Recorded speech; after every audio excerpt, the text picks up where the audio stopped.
যখন রওনা দিই সর্দার বাড়ি গেলে আমাকে মারধর করে এবং আমার হাতে ছুরিঘাত করে।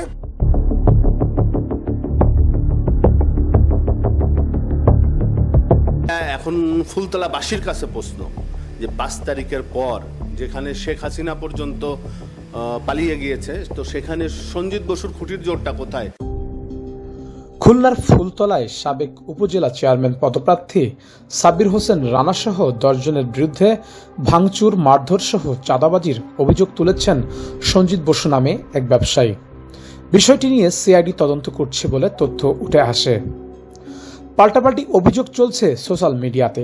তবে ঘটনার নেপথ্যের রহস্য উদ্ঘাটনের অনুসন্ধানে নামে গণমাধ্যম কর্মীরা। চলে চুলচেরা বিশ্লেষণ। প্রথমে চাঁদাবাজির ঘটনা, তবে ঘটনাটি কতটুকু সত্য তা জানতে আমাদের প্রথমেই অভিযোগকারী সঞ্জিত বসুর মুখোমুখি হতে হবে। এবার আমার ওখানে যারা কোম্পানির কর্মচারী কর্মকর্তা ছিল প্রত্যেককে ধরে মারছে, আমার ভাইকে মারছে। সঞ্জিত বসু তার বক্তব্যে বলেন, গত 21 এপ্রিল দুপুরে তিনি নোয়াপাড়ার অভিমুখে মোটরসাইকেল যোগে রওনা দিলে বুড়িয়ারডাঙ্গা সর্দারবাড়ি নামক স্থানে রানা ও তার দলবল তাকে জিম্মি করেন। আমি নোয়াপাড়ার উদ্দেশ্যে মোটরসাইকেল নিয়ে রওনা দিই 21 তারিখে। আমি মোটরসাইকেল যোগে সর্দারবাড়ি যখন যাই তখন 25-30 জন লোক আমাকে আটকায় আমাকে বেধড়ক মারধর করে আমার কাছে নগদ 3 লাখ টাকা ছিল ছিনিয়ে দেয়। এছাড়া ওই ব্যবসায়ীকে মোটরসাইকেল যোগে রানা নোয়াপাড়ার পূবালী ব্যাংকে নিয়ে যান চাঁদা বা মুক্তিপণের টাকা নিতে।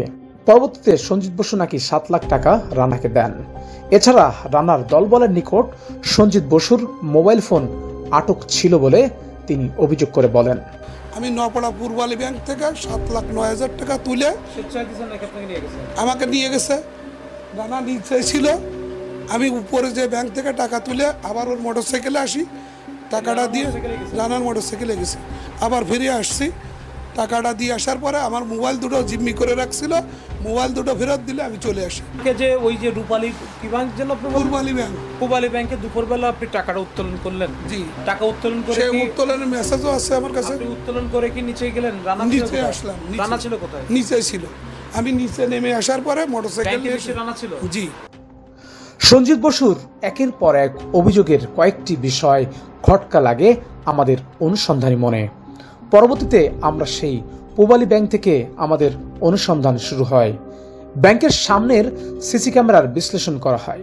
এক পর্যায়ে দেখা যায় বাবু নামে এক যুবকের সাথে ব্যাংকে প্রবেশ করেন সঞ্জিত বসু।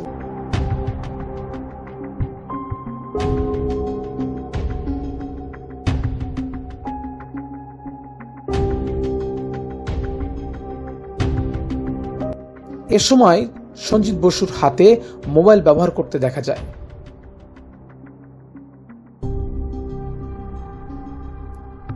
তাহলে মোবাইল রানার দলবলের কাছে কিভাবে আটক থাকে? রানার মোটরসাইকেলে গেছি, আবার ফিরে আসছি। টাকাটা দিয়ে আসার পরে আমার মোবাইল দুটো জিম্মি করে রাখছিল, মোবাইল দুটো ফেরত দিলে আমি চলে আসি। ফুলতলা ঘটনা এখানে শেষ নয়।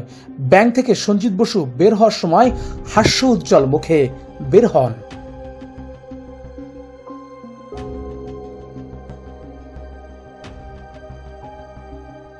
এবং ওই দিন তিনি একটি সাদা প্রাইভেট কারে ফুলতলা থেকে নোয়াপাড়ায় আসেন। টাকা কিন্তু ঠিকই উঠিয়েছেন সঞ্জিত বসু, তবে ব্যবসায়িক লেনদেন মেটাতে পুরো 7 লাখ টাকা বুঝিয়ে দেন ফুলতলার আর এক ব্যবসায়ী লেনিন ভুঁইয়ার নিকট। সঞ্জিত ছিল, বাবু ছিল, সঞ্জিতের মেয়ে ছিল। কয় টাকা দিছে আপনারা? ওই দিন কেন আমার দেশে 7 লাখ আমার কাছে চেক ছিল। চেক নিয়ে যে আমার চেক দিল, চেক দিয়ে সে চেক কলেজে আজকে চেক আমার দিল, সে চেক ক্যাশ হলো না, হলে পরে আমার কলেজে নগদ দিবানি দুপুরের দিকে। সেটা তো আমার আমি দুপুরে ওই জায়গায় বলে দিলে আমার খেয়াল আছে। আপনার ফুলতলার ঘাট ব্যবসায়ী সঞ্জিত বসুর সাথে আপনি পূবালী ব্যাংকে যাচ্ছেন, আমরা একটা সিসি ক্যামেরার ফুটেজে আমরা এটা দেখলাম। এই বিষয়টা কি বলেন তো?